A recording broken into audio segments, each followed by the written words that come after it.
Hello to you, my fellow Dark Ones. How are you guys doing today? How's life? Last episode, one of our greatest achievements was to make the ZPM machine hall. Just the one. Although, fear not, we can have one stack. We don't care. We're rich. Are we rich? I think. Well, even if we're not, we're crafting it anyways. And what we want to be able to do today is to make the actual ZPM circuits, so that we would be able to advance to the ZPM age. So first things first, this is not going to be as complicated as advancing to the LUV age. Most of the components are the same. Also considering the fact that we now have a large circuit assembling facility which is working at ZPM, instead of using weird recipes like this in order to make our first quantum processor, we can just use this recipe. It's cheap, and besides, it gives you like 4 quantum processors. But that's not the only difference. We have to fix all of them today. So first things first, we need to start making a new wafer, ASOC. And I don't know why I was going inside the clean room, we probably have to cut it anyways. So let's take the pattern for that one too. So you, my dearest friend, you cut. And there should be a purple lens somewhere, literally the final one. Okay, if that is the case, let us see if we can make one stack. Okay, you're engraving, you're cutting, and we're already getting it. That's good. For making the quantum processor, we have already taken care of this wafer. Niobium titanium bolt was easy peasy. Now we need a few other things. One of them is the fiber reinforced printed circuit board. And there was supposed to be something else. Well, generally speaking, you have to make something called qubit CPU wafer, but I don't have to? I mean, if you don't use this recipe, then I guess you don't. The next tier doesn't want it. LUV tier also doesn't need that. And ZPM tier also doesn't need that. So why? I mean, I just skipped the wafer? I'm so confused, I'm sorry. I thought we were going to need 2 chemical reactors, but apparently we just need the one. I mean, the main reason that I'm actually incredibly confused, I just broke a cable. Well, it's that the author of the mod knows that there is a large circuit assembly facility, which you can craft. And by the time you get to the qubit wafer, you already have this. So why would you include something in a mod that you don't actually have to craft, ever? Well, as a person who doesn't really care, I don't really care. At least it made my job easier. Anyways, then the only thing that we have to do is to make the fiber reinforced printed circuit board. And please remember, we are already making the reinforced circuit board. You know, at the chemical resort. The pattern goes inside the crafter, and the only thing that I have to do is to export some, iron 3 chloride. So there you go. That is an importer. This is the exporter. Yeah, finally, it's going in. So if I order some fiber reinforced printed circuit boards, can we have one stack? Well, it's making it. Cool. We can make the circuits. So we are obviously going to use this pattern in order to make our first quantum processor. You know, it's cheaper and for some reason we can make it. Also, I'm going to change the pattern for our nano processor because now we should be able to make it. It does need platinum bolts, which is perfectly fine. It's just a stupid extruder recipe. The rest of the circuits are also quite easy. You just need advanced SMDs and that's it. You have no idea how confused I am, so I can make all the circuits that I want? Because apparently the only thing that I need is just a stupid frame. Let me set up all the patterns, and I'll be right back. So I just set up all the patterns. Can I have 64 ZPM circuits? I honestly don't get it, but okay, make me 64. This felt a bit easier than it should have been. And why is it so fast? You know, the LUV circuit actually took me like 8 hours. This one took me half an hour. Less. This is going to be the episode that I'm just going to be confused. It's seriously making me 64 quantum processor mainframes. ZPM tier circuit. Also, what the hell is the holdup on the machine hall? Ah, this takes long. 8 seconds. Maybe we should start focusing on the ZPM energy hatch. Okay, it's an assembly line recipe, it's not that bad. We will have the circuits, we need a brand new wafer, which is also not that bad. ZPM machine hall is not that bad. 0-point module. Oh damn. Fine Europium. Okay, then that's really not gonna happen. Cause the thing is, in my version, you cannot use the chemical library in order to, you know, make Europium. You have to go with GregTech. The only way that you would be able to get Europium is through a fusion reactor with hydrogen and neodymium. Gives you 16 millibuckets. Time that we start making fusion reactors. What the hell are these? I think they're just coming up with names. Indium, tin, barium, titanium, cuprate, wire. What the hell? Ladies and gentlemen, our quantum processor mainframes are ready. Well, more is being made and it's relatively fast. Even though making circuits was relatively easy, making the fusion reactor is gonna be a pain. You know, minus the tungsten steel plate, or maybe the double osmiridium plate, anything else that you just click is just a pain. Ladies and gentlemen, we need to start working on the fusion reactor Mark 1. And from the recipes, it's fairly obvious that our first order of business should be to automate the assembly lines. Somebody actually left me a very important comment that it's very easy to automate these things using an ME ingredient buffer. You, my dearest person, are an amazing person. I shall dedicate a grave for you once you are suffocated. Anyways, what does this do? A storage block that can hold 36 items of anything, ranging from items to fluids. So it can hold Brian the person, Brian the fluid, and Brian the gas. No, but that should help us automate everything, I think. Maybe we should do a bit of a test. Try to make LUV electric motors. And I can't make anything. Oh, that stupid thing. I hate that alloy. For making one LUV electric motor, which I don't honestly know what it does, I had to set in like 50 patterns. But now we need to have a pattern for soldering alloy. I'm using an extractor with a pattern. That was the wrong machine. Was the... Oh, it's a claim chunk. Okay. Yes, that didn't happen, obviously. Long story short, I'm just setting up a pattern for liquid soldering alloy and hopefully lubricant. We can buy lubricant, it doesn't really matter. I just wanted to mention I'm still shaking. Anywho, boo-boos aside, this is our pattern for the LUV electric motor, which also includes the fluids. At this very moment, the only thing that I want to know is that is it gonna work? So we're going to have a crafter, then the pattern goes inside, the ingredients buffer, and we shall order one motor. Does everything go inside the buffer? And if it does, how would we... Oh, we would know. Interesting. To the wonderful person who suggested this, I love you. This one single machine is going to save me hours and hours and hours of work. Let's get two of them anyways. A lot of you have been suggesting that maybe I should use modular routers, but XNet does the same thing. And honestly speaking, I think it's going to be way more lag friendly. So here's what we're going to do. We're going to connect a connector to every single hatch and bus. On both of the assembly lines, obviously. We should also check that there are no fluids left in the hatches, which seems correct. We connect everything to a controller. Lovely. We shall have two iron crafters that should cover every single recipe that we have. Remember, there's only 49 recipes, so we're good. And then the buffers on top.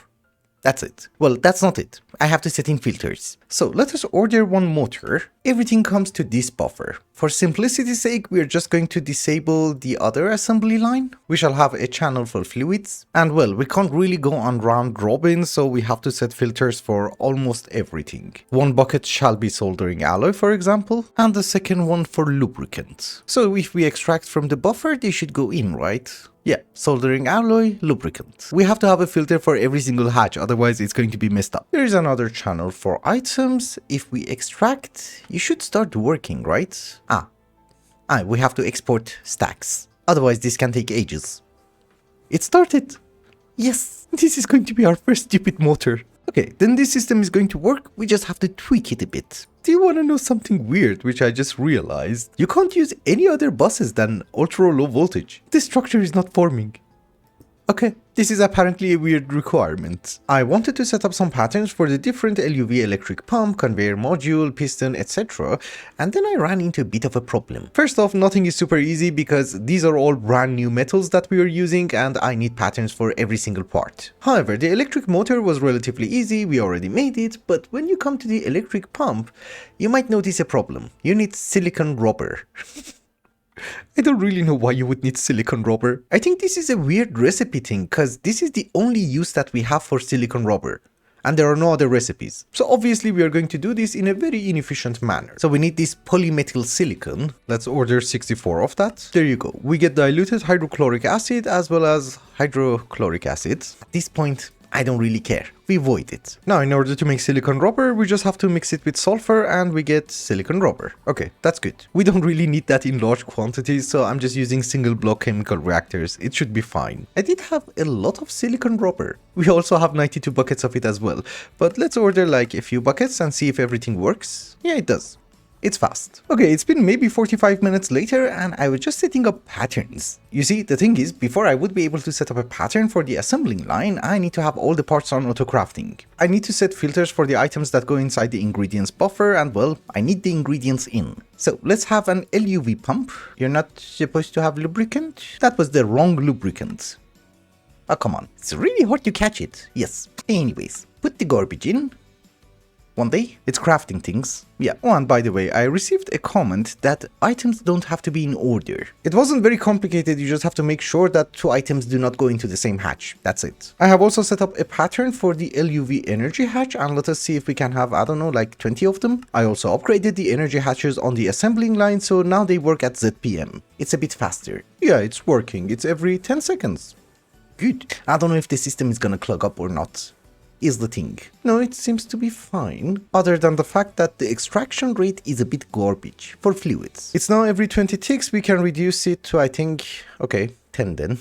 You need a lot of sodium and potassium in order to make an energy hatch, that is the problem. But so far so good. I'm actually happy. It's working. Just a bit of a reminder to you, we're doing all of this in order to start making a fusion reactor from GregTech. You know, this stupid guy that you see over here. So let us get to work and see what we're missing. There is something called iridium neutron reflector, then superconducting coil, and for the fusion reactor controller, well, we are missing a few items. Yeah, that is the list. So one of the stupid things that we're missing is actually plutonium-241. Reminds you of nuclear craft, right? Now, we just need to make a few plates, so I'm not really going to bother automating it. We need to centrifuge plutonium. So that takes care of the plates. They can go off the list. Now we need to start making the IV field generator. What are we missing? Oh my goodness, we're missing everything.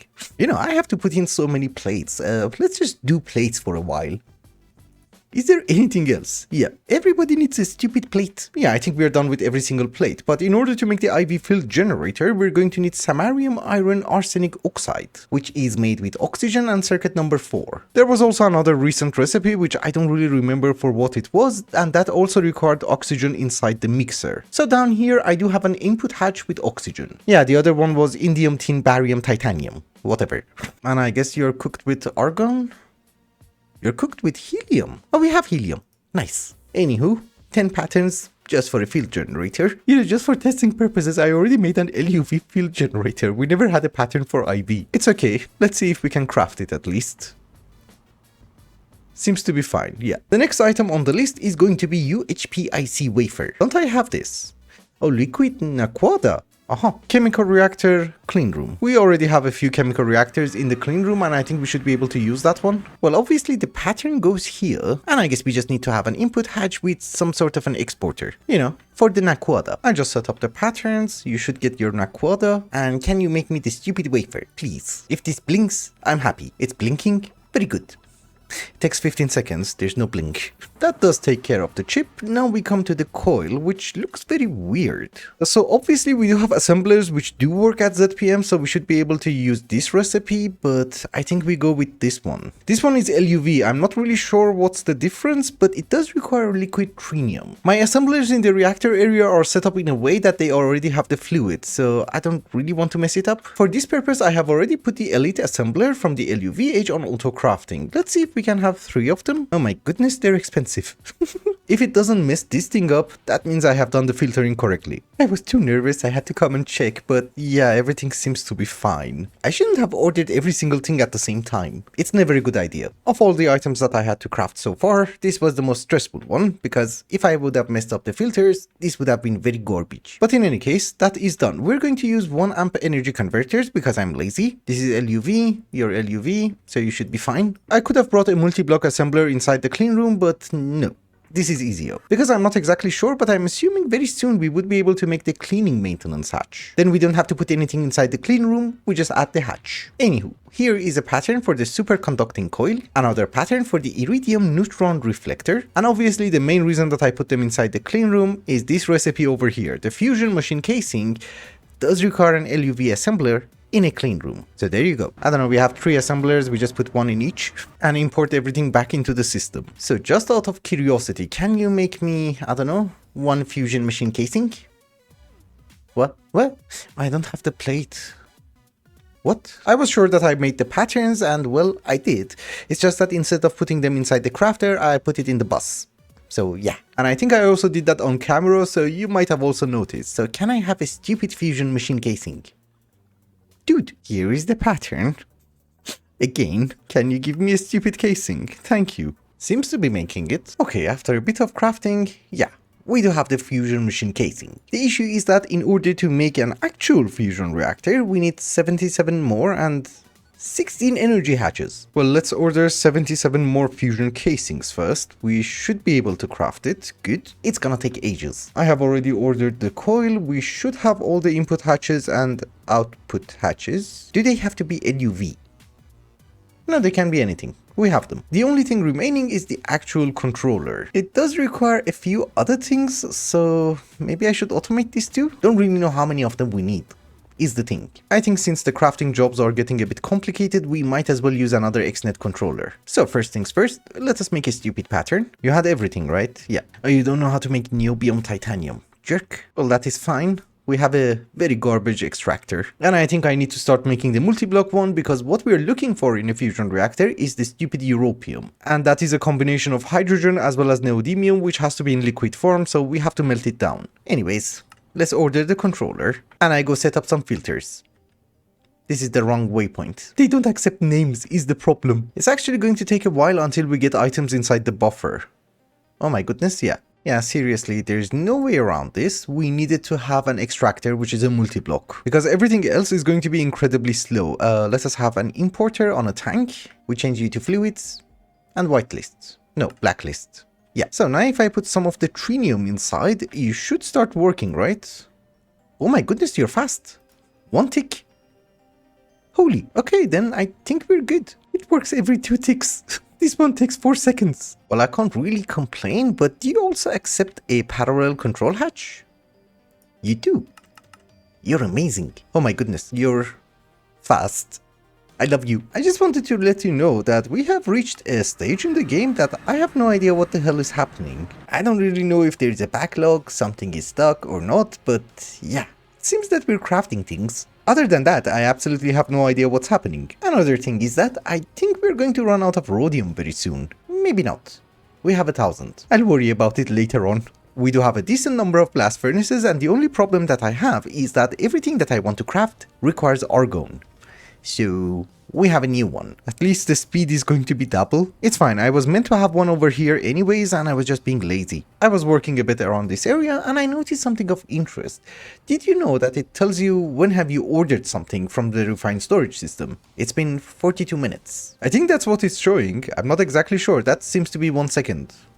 Yeah, didn't know that, but I think, yeah, now we are ready for the fusion reactor controller. I couldn't have crafted it yet because we didn't have the items. You know, if nothing goes wrong, there is a very high chance that I would be able to get Europium today. Not a crazy number, but at least a teeny tiny bit. Yes, it started. 20 seconds for what? What are you waiting for? What are you waiting for? Did it, like, die? Power is not enough. Did I forget a cable? No. Oh, this is 4 amps. That's the wrong converter. Yeah, the cable is correct, I just put the wrong converter. My bad. For some reason, even with 8 amps, they don't work at the same time. Maybe it's because this one uses a lot of power? I don't know. Whatever it is, we do have the fusion controller. We have all the parts for our first fusion reactor. Here is the computer. And I have been told that you can somehow auto-assemble it. I made a teeny tiny boo-boo, so apparently I have to craft something called a terminal and then sneak and right click on the controller. Then it will assemble everything. Also, it did miss a few hatches, so instead I had to make more fusion machine casings. Another thing is that I have absolutely no idea how this thing is going to work. It says that it's going to be LUV-TIA. So is it something that can be overclocked to ZPM? We will know soon enough. We're not getting power. What if we use 4 amps? We're not getting power. Oh, we are getting power. It's being stored inside an internal buffer or something. But still, it does say it's LUV. Okay, I don't really care. One thing that you might notice is that from now on, I'm literally just YOLOing. I have no idea what I'm supposed to do. We're out of patterns again. One of the things that we have to do is to start smelting down neodymium. I have already done that a bit. We have 9 buckets. Let's order, I don't know, 1 million millibuckets? Can you even do that? Okay, you can do that. We need to mix it with hydrogen. For hydrogen, I'm using a dimensional tank. And I guess we can just export the neodymium using some export buses. So how do we turn you on? Is the thing. You have to be hot. Do I have to fill in everything with neodymium? So a bit of a thing. You need like 150 million EU in order for everything to start. We have 90 million. I'm assuming that is some of the energy hatches that it missed. So if I add one more energy hatch, it goes higher. So this is why you need so many energy hatches. 120 million. Can I like add them anywhere? You know, like that? No, I'm assuming the internal corners also count. So something like this. Yep, 120 million, 160 million, okay. so it should start one day. The problem is that whenever you break it, you lose all the power. It should start any second. Yeah, we're going to get Europium. Don't know what it does. Oh, it started! 3 seconds. For something. Europium! Finally! It's literally in the worst spot possible. How do I import this? I guess we can do some piping. I don't know, then have a tank and somehow import it back into our system. So first off, you extract. So the thing is, first off, we need Europium in order to make the ZPM energy hatch. You know, we need it for the 0-point module voltage coil. It does need fine Europium wire. And then since this is GregTech, you need Europium in order to make fusion reactor computer Mark II. You know, double Europium plate, and probably you need something from that in order to make the fusion reactor computer Mark III. Yeah, I guess it's Americium. How do you make Americium? This is expensive. I'm just saying. But we have fusion, I don't care. It has been maybe 4 hours later and I have been AFK in order to get some trinium. It's very slow, I get it every 8 seconds, which is not great. But when I set up the fusion reactor, I thought this thing is actually going to be something super complicated. Well, yeah, in a sense it is, but it's basically just a very fancy alloy furnace, like these ones. So the way that it's supposed to work is that it doesn't really have to run constantly, it can autocraft for me. Kind of. Also, I have relogged, so we're not getting Europium inside this output hatch, and I kind of have to find it. Hatches are amazing. Ah, it's here. 9 buckets. Okay. Anyways, the gist of it is, let me try to do some changes and I'll be right back. Generally speaking, there are a few alloys that we're making inside the multi-block mixer, like Invar, Electrum, and etc. The alloy blast smelters that we also have around here are also making us a few different metals, you know, like niobium titanium ingot. And the fusion reactor is going to make us the following elements: lutetium, darmstadtium, duranium, europium, and tritanium. Well, at least this fusion reactor, the rest of them are ZPM. So what I have done is that I have just set up patterns for everything that I have just mentioned. They go inside the crafter, which is hooked up to an ME ingredients buffer. Each one of these 5 elements that you see over here are going to need 2 ingredients, therefore we're going to have 10 input hatches. And in the exact same manner that I did everything with the assembly lines, we're going to use the XNet in order to automate the fusion reactor. So if we want to order 1 bucket of europium, we should get the ingredients inside the buffer, right? Yes. And the only thing remaining is that I just have to set filters for the different input hatches. So for europium we need hydrogen and obviously the neodymium. Everything goes inside the input hatches, and I'm hoping everything goes in correctly. Fusion reactor is now active, and at this very moment we just literally have 1 output hatch, which I think is going to be more than enough, which we import back into the system. Perfect. Europium is off the list, and now we're going to start working on tritanium. Also, you need to... what? What? How much power do I have?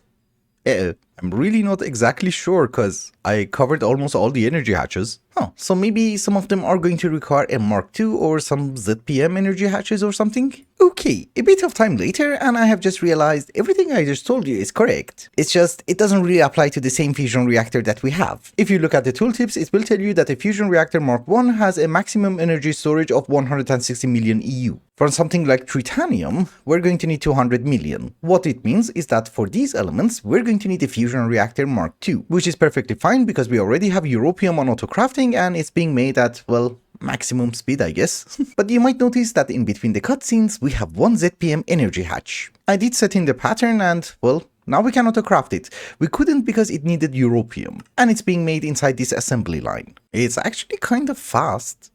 I like it. Yeah, it started working and it takes 30 seconds. Well, the goal was to get a fusion reactor, try to get the ZPM energy hatch, and we achieved them both. So with that, ladies and gentlemen, I think it's also a good time to wrap up the episode. Thank you so much for watching, and I hope you enjoyed it. Till the next one, bye bye.